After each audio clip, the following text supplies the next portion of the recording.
नगर में घर में 7 सदस्य रहते थे। अब उनकी खेती थी तो हर साल उनके खेती में इतना अनाज होता था कि सबके हिस्से में एक गेहूं का बोरा आ जाता था। मगर एक साल उनका ऐसा दुर्भाग्य आया कि 6 बोरे अनाज तो हुआ मगर एक बोरा नहीं हुआ। अब सब जने ने मीटिंग की, जैसे आप लोग मीटिंग करते हो ना, ऐसे उन्होंने सबने मीटिंग की कि अब क्या करा जाए, क्या एक अनाज का गेहूं का बोरा तो है नहीं, तो अपन कैसे जीवन यापन इस साल का करेंगे। तो सबने मिलकर एक मंथना की, क्या सबसे पहले 1 महीने सब कोई क्या करेंगे, उपवास करेंगे। क्या करेंगे, उपवास करेंगे। 12 महीने होते हैं तो 11 बोरा तो गेहूं है मगर एक नहीं है, तो क्या करेंगे, अपन 1 महीने का उपवास करेंगे। अब जैसे ही अब सबने मीटिंग की तो उन्होंने ये नहीं सोचा कि हम 1 महीने नहीं खाएंगे तो हमारा क्या होगा, मगर क्या सोचा कि अगर हम 11 महीने नहीं खाएंगे तो क्या होगा। इसलिए उन्होंने पहले महीने में क्या किया, उपवास कर दिया। अब सब कोई की हालत कैसी हो गई, बिल्कुल मृत्यु में जाने वाले हो गए। अब उसमें से थोड़े बहुत बच्चे जो कमजोर थे वो क्या हुए, 1 महीने नहीं खाओगे, क्योंकि ये शरीर क्या है, अन्न का कीड़ा। ये कहते हैं ना आप लोग कि ये शरीर कैसा है, अगर 1 दिन नहीं मिलता है तब भी चल जाएगा, 2 दिन नहीं मिलेगा तब भी चल जाएगा, मगर 31 दिन तक आपको भोजन नहीं मिलेगा तो क्या हालत होगी। बस उस परिवार की कोई हालत हो रही थी।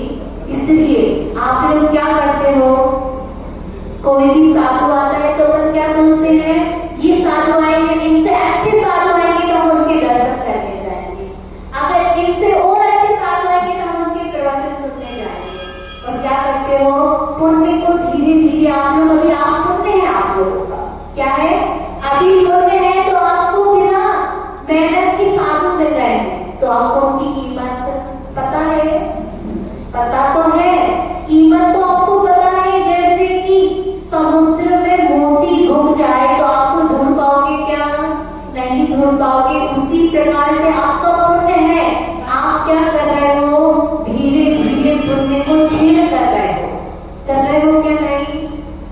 साधु साधु होता है, आप उसकी चाहे उसको ज्ञान हो या ना हो, आप उसकी वंदना करोगे तो आपके कर्मों की विरचना होगी, और आप उसकी क्या कर रहे हो, बुराई करोगे तो क्या होगा, क्या होगा, सबका मौन है क्या, कर्मों का बंद होगा। इसलिए कोई भी साधु आए आपके नगर में तो आपको क्या करना चाहिए, क्या करना चाहिए, वंदना करनी चाहिए कि बुराई करनी चाहिए, वंदना करनी चाहिए।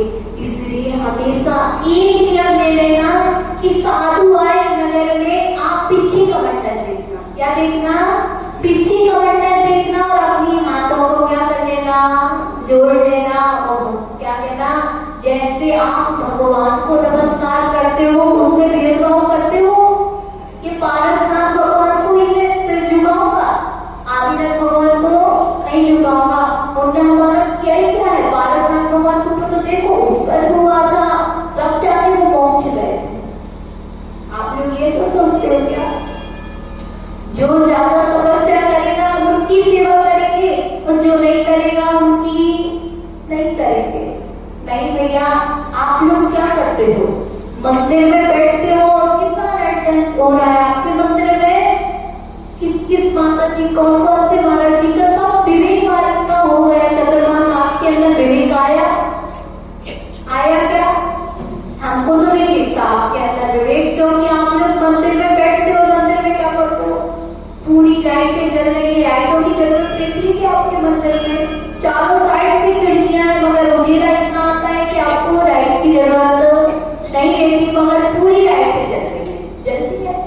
माता जी ने आपको कितना सिखा के गए थे, भैया बिना प्रयोजन की लाइट का यूज मत करा करो, पंखे का, कितने पंखे आपके चल रहे हैं, इतने पंखे मैंने और कहीं के मंदिरों में चलते हुए नहीं देखे होंगे जितने पंखे आपके मंदिर में चलते हैं।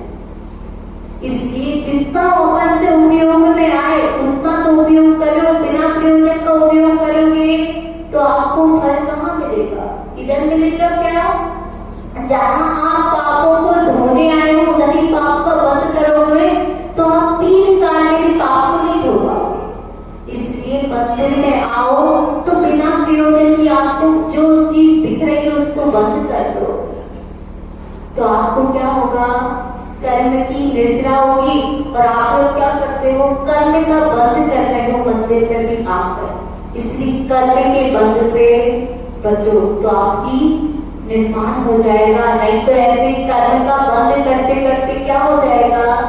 एक ना एक दिन ऐसा कर्म का बंद होगा कि आपको नरक और निगोर की यात्रा करनी पड़ेगी। इसलिए मंदिर में आओ तो क्या करना? सिर्फ भगवान के गुणों को निहारना, भगवान को निहारना, गुरु के गुणों को निहारना, गुरु के दोस्तों को मत निहारना। क्योंकि जो दूसरे के ऊपर क्या करता है? निगाहें रखता है, उसको अपने दोस्त दिखते हैं क्या?